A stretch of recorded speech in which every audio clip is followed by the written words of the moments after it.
اور جس کے اعمال کم خطرے والے ہوں گے اس کو وہ دن اس سے کم نظر آئے گا، چھوٹا نظر آئے گا۔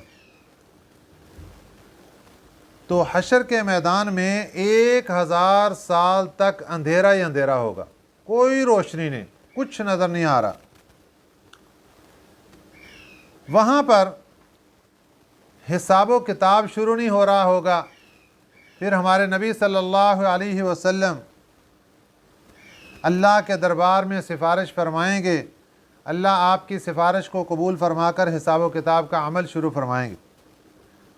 حساب و کتاب کا جب عمل شروع ہو جائے گا تو پھر اس کے بعد جب مشرکین اللہ کی عدالت میں پیش کیے جائیں گے تو وہاں پر یہ بات ہوگی، ثم پھر نقول ہم کہیں گے للذین اشرکوا، ان مشرکین سے، ان لوگوں سے جنہوں نے شریک ٹھہرایا تھا، این شرکاؤکم، تمہارے شرکا کہاں ہیں، جن کو میرے مقابلے کے اندر ساجی بناتے تھے، شریک بتاتے تھے، وہ کہاں ہیں؟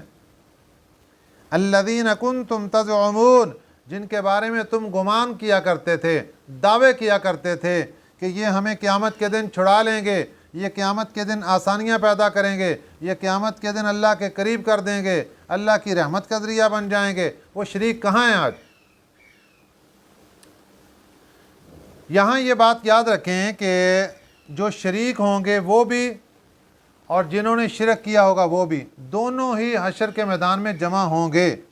لیکن یہ جو اللہ تعالیٰ سوال کر رہے ہیں کہ وہ کہاں ہیں، تو اس کے پوچھنے کا مقصد یہ ہے کہ ان کی سفارش کہاں ہے؟ جو تم نے گمان کر رکھا تھا کہ ہماری سفارشیں کر دیں گے، ہمیں بچا لیں گے، کہاں ہے ان کا بچانا آج؟ اللہ تعالیٰ یہ جن جھوٹوں کی عبادت ہو رہی ہے، بتوں کی، ان کو مشرکین کے ساتھ ہی جہنم کے اندر ڈالیں گے تاکہ ان کو احساس ہو کہ جن کے اوپر ہم ساری زندگی بھروسہ کرتے رہے یہ بھی ہمارے ساتھ جہنم کے اندر آ گئے۔ ثم لم تکن فتنتہم، پھر نہیں رہے گا فتنتہم، ان کا کوئی جواب۔ فتنتہم کا ایک معنی ہے آزمائش، فتنتہم کا ایک معنی ہے فریب، فتنتہم کا ایک معنی ہے جواب۔ ثم لم تکن فتنتہم، پھر نہیں ہوگا ان کے پاس کوئی جواب، الا ان قالوا، مگر یہ کہ وہ کہیں گے واللہ ربنا ما کننا مشرکین، اللہ کی قسم آپ ہمارے رب ہیں، ما کننا مشرکین، ہم نے شرک کیا ہی نہیں تھا۔ اللہ کی عدالت میں کھڑے ہو کر جھوٹ بول دیں گے، حالانکہ اللہ تو قادر مطلق ہے، اللہ کے سامنے کسی کی جرت نہیں ہے۔ بعض مقامات پر آتا ہے کہ اللہ کی عدالت میں بندہ جھوٹ بول نہیں سکے گا، تو یہ مختلف سیکشن ہوں گے وہاں پیشی کے۔ تو جو پہلا مقام ہوگا وہاں اللہ تعالیٰ اختیار دیں گے ابتدا میں کہ دنیا کے اندر جیسے یہ بندہ اپنی زبان چلاتا تھا، جو زبان پر آتا بول دیتا تھا، آج اس کو اختیار ہے جو مرضی بول دے۔ تو یہ کہیں گے ہم نے تو شرک کیا ہی نہیں۔ دوسرا جواب اس کا یہ ہے کہ اس وقت پریشانی کے عالم میں ان کا دماغ اور عقل ختم ہو جائے گی اور ان کو کوئی پتہ نہیں چلے گا ہم زبان سے کیا کہہ رہے ہیں۔ اس وقت یہ اللہ کے دربار میں کہیں گے کہ واللہ ربنا ما کننا مشرکین، اللہ کی قسم آپ ہمارے رب ہیں، جو ہمارے رب ہو، ما کننا مشرکین، ہم نے تو شرک نہیں کیا۔ انظر کیف کذبوا علی انفسہم، اللہ تعالیٰ اپنے نبی کو فرما رہے ہیں ذرا دیکھو قیامت کا منظر، انظر دیکھو کیف کذبوا، کیسے جھوٹ بولا انہوں نے، علی انفسہم، اپنی ذات پر، وضل عنہم، اور گم ہو گئے ان سے، ما کانوا یفترون، جس کی یہ باتیں بنایا کرتے تھے، جن کے افتراء کرتے تھے اور ان کے بارے میں طرح طرح کے خیالات پکاتے تھے، آج وہ بھی ان سے گم ہو گئے، وہ بھی سفارش کرتے ہوئے نظر نہیں آتے، وہ مقابلے کے اندر نظر نہیں آ رہے۔ تو ایک تو اپنی زبان سے جھوٹ بولا اور اس جھوٹ بولنے کے ساتھ ساتھ وہ جو سفارشی بنائے تھے دنیا کے اندر وہ بھی گم ہو گئے، دور ہو گئے ان سے، اب ان کی کوئی مدد، کوئی کچھ نہیں ہوگا۔ مشرکین مکہ میں سے کچھ لوگ ایسے تھے کہ جب وہ آپ کی مجلس میں آتے بڑے کان لگا کر بات سنتے تھے کہ بڑی غور سے سن رہے ہیں، ابھی ایمان لے آئیں گے سن کے یہ۔ وَمِنْهُمْ مَنْ يَسْتَمِعُ إِلَيْكَ، اور بعضے ان میں سے وہ تھے يَسْتَمِعُ إِلَيْكَ جو کان لگائے رہتے تھے آپ کی طرف، بڑی توجہ کے ساتھ آپ کی بات سنتے تھے۔ وَجَعَلْنَا عَلَىٰ قُلُوبِهِمْ أَكِنَّةً، اور ہم نے ڈال دیا تھا ان کے دلوں پر پردہ، أَن يَفْقَهُوهُ تاکہ وہ سمجھ نہ سکیں، نہ سمجھیں اس بات کو۔ اس کا کیا مطلب ہے؟ ہمارے آقا صلی اللہ علیہ وسلم نے ارشاد فرمایا کہ جب انسان سے ایک گناہ ہوتا ہے تو اس کے صاف شفاف دل پر ایک سیاہ نقطہ لگ جاتا ہے۔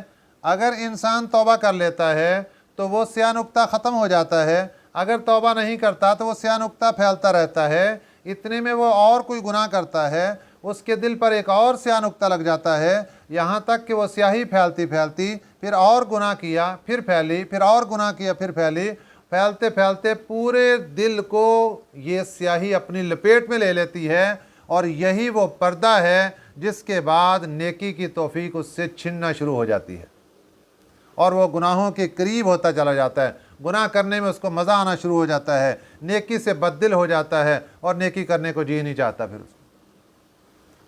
اسی کا اللہ نے تذکرہ یہاں پر فرمایا وَجَعَلْنَا عَلَىٰ قُلُوبِهِمْ أَكِنَّةً، اور ہم نے ڈال دیا ان کے دلوں پر ایک پردہ، أَن يَفْقَهُوهُ کہ بات ہی نہ سمجھے۔ ابتدائی حالت یہ ہوتی ہے بندے کی کہ جب دل پر سیاہ نقطہ لگتا ہے تو اس وقت اس کا نیک اعمال کرنے کو جی نہیں چاہتا، جی اٹھ جاتا ہے۔ پھر آہستہ آہستہ جب یہ سیاہی بڑھتی جاتی ہے، دل کے سارا سیاہ ہو جاتا ہے، دل زنگ آلود ہو جاتا ہے، پھر اس کے بعد اس کا دین کی بات سننے کو بھی جی نہیں چاہتا، دینی مجلس میں جانے کو بھی جی نہیں چاہتا، دین والوں سے ملنے کو بھی جی نہیں چاہتا اس کا۔ یہ ہے پردہ اس کے دل پر۔ وَفِي آذَانِهِمْ وَقْرًا، اور اس کے کانوں میں بوجھ ہے، یعنی کانوں پر بھی ڈاٹ اور پردے ہیں، جہاں سے دین کی بات اس کے دماغ تک پہنچ ہی نہیں رہی۔ یہ بھی کس وجہ سے؟ یہ گناہوں کے سبب، یہ انسانی اعمال کی سزا ہے دنیا کے اندر، انسان کے گناہوں کے اثرات ہیں دنیا کے اندر، کہ جس کی وجہ سے اس کے کانوں پر ایسے ڈاٹ پڑ جاتے ہیں کہ کانوں سے وہ بات ٹکراتی اور وہیں سے واپس آ جاتی ہے، اس کے دل و دماغ تک بات جاتی نہیں۔ وَإِن يَرَوْا كُلَّ آيَةٍ لَا يُؤْمِنُوا بِهَا، اور اگر وہ دیکھ لیں کل آیتن تمام نشانیاں کو لا یؤمنوا بها تب بھی وہ ایمان نہیں لائیں گے۔ ایسا دل سیاہ ہو جاتا ہے کہ آپ کائنات کی جتنی مرضی نشانیاں اس کے سامنے پیش کر دیں، جتنے مرضی دلائل اس کے سامنے رکھ دیں، قرآن پاک کو پیش کر دیں، فرمان نبوی صلی اللہ علیہ وسلم کو پیش کر دیں، اس کے باوجود بھی ایمان لانے کے لیے تیار نہیں ہوں گے۔ حَتَّى إِذَا جَاءُوكَ، یہاں تک کہ جب یہ آتے ہیں آپ کے پاس، یُجَادِلُونَكَ تو یہ جھگڑا کرتے ہیں آپ سے جھگڑتے ہیں، آپ سے جھگڑا کرتے ہیں۔ کس بات میں جھگڑا کرتے ہیں؟ اس بات میں جھگڑا ہوتا ہے نبی پاک صلی اللہ علیہ وسلم سے دین کے پھیلانے میں۔ آپ صلی اللہ علیہ وسلم کے سامنے آ کر جھگڑا کرتے ہیں۔ آپ صلی اللہ علیہ وسلم کہتے ہیں قرآن پاک صحیح ہے، اللہ کا کلام، وہ کہتے ہیں نہیں ہم نہیں مانتے اس کو۔ یہ جھگڑالو قوم۔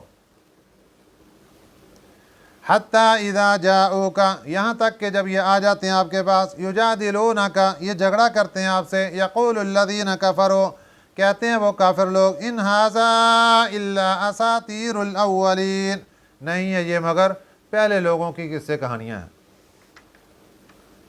مکہ مکرمہ میں ایک مشرک سردار تھا، وہ لوگوں کو کہا کرتا تھا اور آپ صلی اللہ علیہ وسلم کے سامنے آ کر بھی کہ آپ بھی قرآن پاک کے ذریعے قوم عاد کا قصہ سناتے ہیں، قوم سمود کا قصہ سناتے ہیں، میں بھی سنا دیتا ہوں۔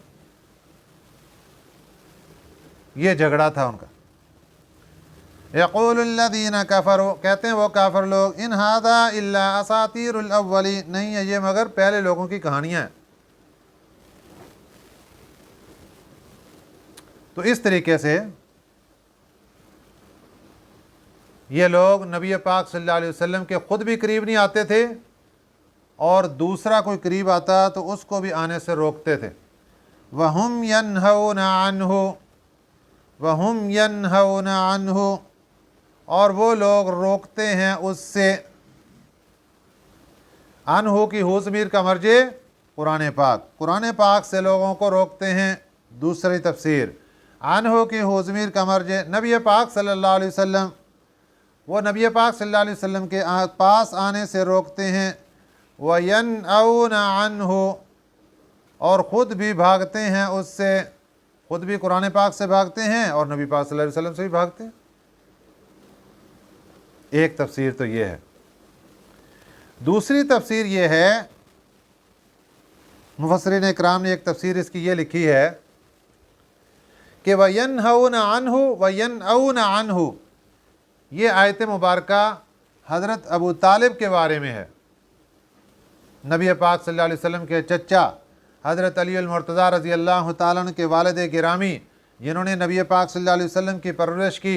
جب آپ صلی اللہ علیہ وسلم کی عمر مبارک 8 سال تھی اور آپ کے دادا جان خواجہ عبد المطلب کا انتقال ہو گیا تو آپ اپنے چچا جان خواجہ ابو طالب کی پرورش میں آ گئے اور انہوں نے آپ کی پرورش کی اور ہر طرح سے آپ کو تکلیف سے سنبھالا، پریشان نہیں ہونے دیا. جب کافروں کی طرف سے کبھی کوئی تکلیف آتی وَهُمْ يَنْهَوْنَ عَنْهُ وہ کافروں کی تکلیف کو روکتے تھے ان سے. یہ ایک تفسیر علماء نے یہ بھی کی ہے. کافروں کی طرف سے کبھی کوئی تکلیف کا سامنا ہوتا تو وَهُمْ يَنْهَوْنَ عَنْهُ وہ روکتے تھے ان سے تکلیف کو. وَيَنْأَوْنَ عَنْهُ لیکن خود بھاگتے تھے ان سے، یعنی ان کی دینی بات کو قبول کرنے کے لیے تیار نہیں تھے. کلمہ نہیں پڑھا، کفر کی حالت میں دنیا سے چلے گئے. اور ایک تفسیر یہ ہے کہ وَهُمْ يَنْهَوْنَ عَنْهُ مکے کے مشرکین باہر کے لوگوں کو میرے آقا صلی اللہ علیہ وسلم کے پاس آنے سے روکا کرتے تھے. ان کو خطرہ یہ لاحق تھا کہ اگر یہ لوگ نبی پاک صلی اللہ علیہ وسلم کی خدمت میں آ گئے تو اسلام قبول کر لیں گے.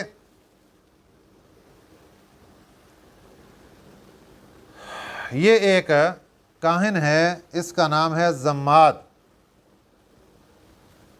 یہ دم کیا کرتا تھا. یہ مکہ مکرمہ آیا، مشرکین مکہ نے اس کو کہا کہ بھائی یہاں پر ہمارے پاس ایک آدمی ہے، آپ نے اس کے پاس نہیں جانا. بہت ڈرایا دھمکایا، ادھر کی باتیں ادھر کر ادھر کر ادھر کر. تو زماد کہنے لگا کہ میں نے اپنے دل میں سوچا کہ میں تو بہت بڑا علم رکھتا ہوں، میرے پاس فن ہے، دم کرتا ہوں، کوئی بھی کسی قسم کی بھی بیماری ہو میں دم کرتا ہوں، اللہ شفا دیتا ہے. تو میں خود جاتا ہوں، جو مسئلہ ہوگا میں خود نمٹ لوں گا، ان کی باتوں میں کیا آنا ہے. زماد چلتا ہوا میرے آقا صلی اللہ علیہ وسلم کے دربار اقدس میں پہنچا. اب باتیں ہو رہی ہیں، آپ بیمار ہیں تو میں دم کر دیتا ہوں، یہ کوئی مسئلہ ہے تو بتائیں. نبی پاک صلی اللہ علیہ وسلم نے ساری باتیں اس کی سننے کے بعد فرمایا زماد اب تو نے باتیں کر لیں، اب میں شروع کرتا ہوں. میرے آقا صلی اللہ علیہ وسلم نے خطبہ پڑھنا شروع کیا. جب خطبہ مکمل ہونے کے بعد اما بعد یہاں پر پہنچے، زماد نے ہاتھ جوڑ دیے. اس نے کہا حضور آگے نہیں کچھ پڑھنا، آپ نے خطبے کے اندر ہی میرے دل کو دھو کے رکھ دیا ہے. ہاتھ آگے بڑھایا اور عرض کیا حضور مجھے کلمہ طیبہ پڑھا کر اسلام میں داخل فرما لیجیے. یہ تھا وَهُمْ يَنْهَوْنَ عَنْهُ. یہ مشرکین مکہ روکا کرتے تھے اور کبھی روکنے کے اندر بڑی بڑی جو رشوت وہ بھی دیا کرتے تھے. یہ ایک آدمی ہے، اس کا نام ہے اعشا. یہ بہت بڑا شاعر تھا اور اس کی شاعری کو اتنا مانا جاتا تھا عرب کے ہاں کہ جب کسی کی یہ اپنی شاعری کے اندر تعریف کر دیتا تو دنیا اس کی لٹو ہو جاتی تھی جس کی یہ تعریف کرتا، کہ عاشا شاعر نے بھی اس کی تعریف کر دی اپنے شعر کے اندر۔ عجیب واقعہ ہوا کہ ایک مرتبہ مکہ مکرمہ کے عکاظ بازار میں عاشا شاعر آیا، اور وہاں ایک آدمی تھا، اس کی بچیاں جوان تھیں، رشتہ نہیں کوئی آ رہا تھا، جس سے بھی رشتہ کی بات کرتا وہ ذرا مالی لحاظ سے کمزور تھا بندہ، وہ اس کو رشتے کا جواب ہو جاتا، رشتے کوئی نہیں لیتا تھا۔ ایک بندے نے اس باپ کو کہا کہ بھئی میں آپ کو ایک نسخہ بتاتا ہوں، آپ اس پر عمل کریں، آپ کا رشتہ بڑی جلدی ہو جائے گا بچیوں کا۔ بتاؤ، کہ ایسے کرو، عاشا آج کل مکے آیا ہوا ہے، اس کی دعوت کر دو اور یہ خوش ہو کر آپ کے بارے میں شعر کہہ دے گا، جب آپ کی تعریف کرے گا یہ شعروں کے اندر تو دنیا خود آپ کے رشتے مانگنے کے لیے آ جائے گی۔ اس نے ایک اونٹ خریدا اور ذبح کر کے دعوت کا اعلان کر دیا اور عاشا کی دعوت کر دی۔ عاشا شاعر آ گیا اور اس نے آ کر اشعار کہے دعوت کھانے کے بعد، اور اس کے اندر اس کی تعریف کر دی۔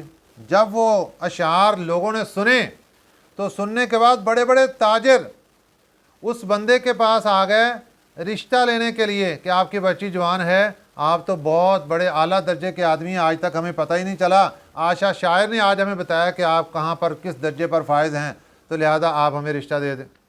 بڑے بڑے رشتے آ گئے جلدی جلدی۔ یہ پاور تھی عاشا شاعر کی۔ یہ مکہ مکرمہ آ گیا۔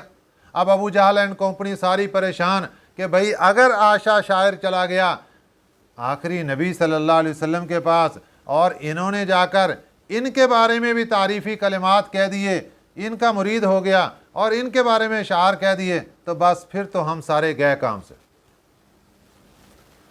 اب پیشکش ہو رہی ہے، 100 اونٹ مکے والوں نے سامان کے لدے ہوئے عاشا شاعر کو رشوت کے طور پر دیے کہ یہ رشوت قبول کرو اور اس کا بدل یہ ہے کہ آپ نے ان کے پاس نہیں جانا، بس باقی جہاں مرضی جاتے رہو۔ اتنا ان کو خطرہ رہتا تھا ہر وقت، اس لیے اللہ نے فرمایا وَهُمْ يَنْهَوْنَ عَنْهُ، یہ لوگوں کو روکتے ہیں ان کے پاس جانے سے، وَيَنْأَوْنَ عَنْهُ، اور خود بھی بھاگتے ہیں اسے، وَإِنْ يُهْلِكُونَ إِلَّا أَنفُسَهُمْ، یہ سارا کام کر کے یہ نہیں ہلاکت میں ڈال رہے مگر اپنے آپ کو، وَمَا يَشْعُرُونَ، ان کو پتہ ہی نہیں۔ یہ سارا نقصان کس کا کر رہے ہیں؟ اپنا نقصان کر رہے ہیں، لیکن ان کو پتہ ہی نہیں۔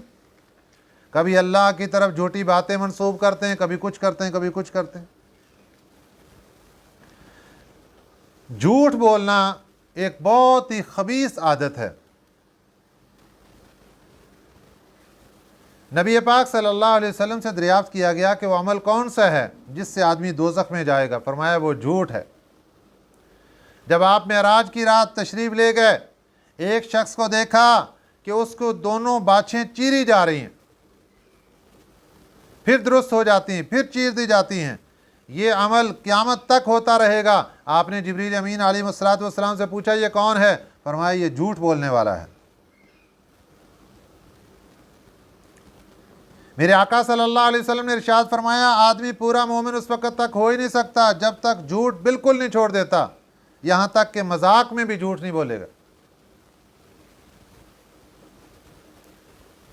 ایک موقع پر میرے آقا صلی اللہ علیہ وسلم نے ارشاد فرمایا مسلمان کی طبیعت میں اور بری خصلتیں تو ہو سکتی ہیں مگر خیانت نہیں ہو سکتی اور جھوٹ نہیں ہو سکتا۔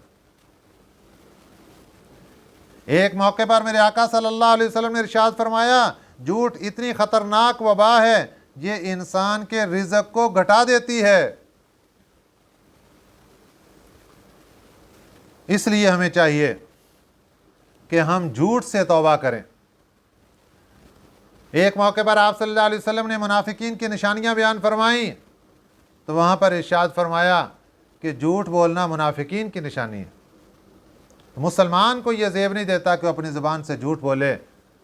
ایک جھوٹ بولنے کے بعد اس کو پکا کرنے کے لیے 100 جھوٹ بولنے پڑتے ہیں، لیکن سارے ہوا کے اندر ہوتے ہیں۔ اللہ تعالی ہمیں صحیح سمجھ نصیب فرمائے۔ آمین۔ وما علینا الا البلاغ المبین۔